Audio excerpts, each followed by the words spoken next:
In recent weeks, the world has been shocked by the massive movement of NATO combat vehicles into Poland. Official reports indicate convoys of tanks and armored vehicles flowing rapidly to military bases near the eastern border. This move has sparked various speculations, ranging from a response to Russian threats to preparations for a broader conflict. But what is the real reason behind this maneuver? Why is this happening now?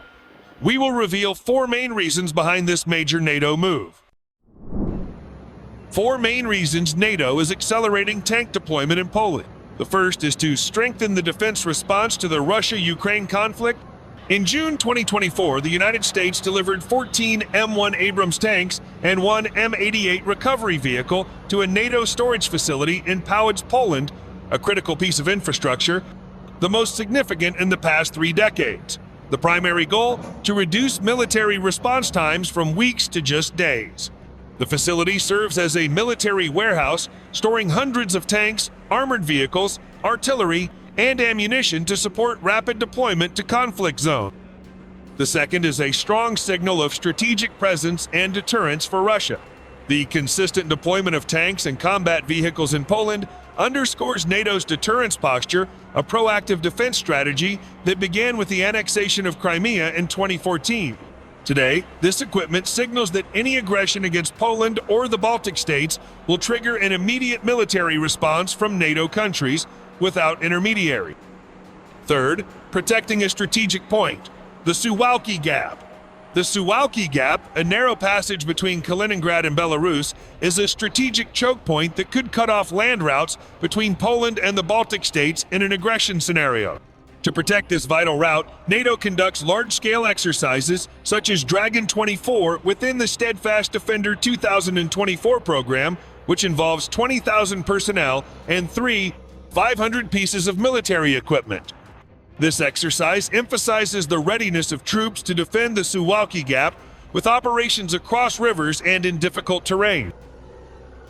Fourth, Polish military modernization and defense investment. Poland continues to strengthen its military capabilities. Poland has signed a second USD 6.5 billion contract with Hyundai Rotem to purchase 180 K2 tanks, most of which will be produced domestically.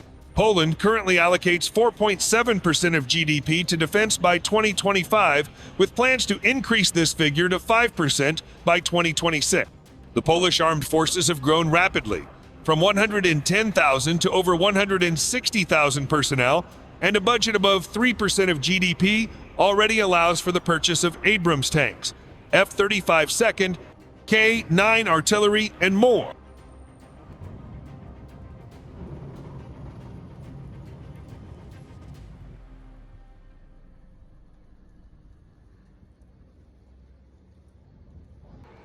As a hub for the logistics and defense industry, Poland is also designing maintenance and production facilities, strengthening the supply chain and domestic military capacity.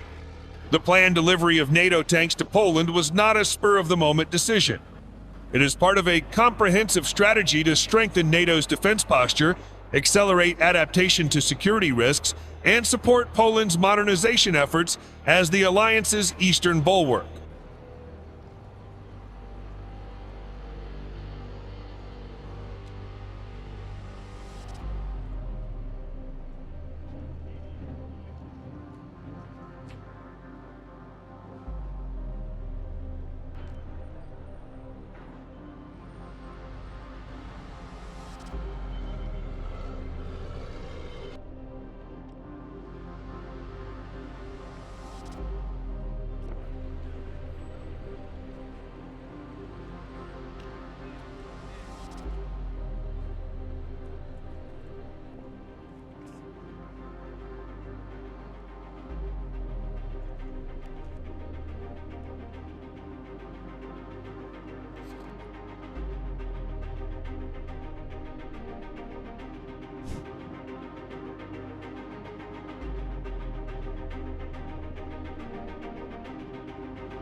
This is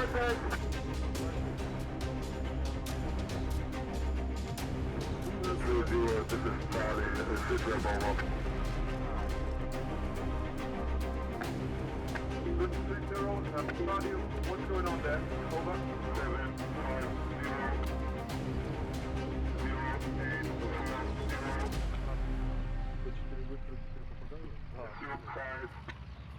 500 by 50. Бойовий результат. Charlie, Whisper.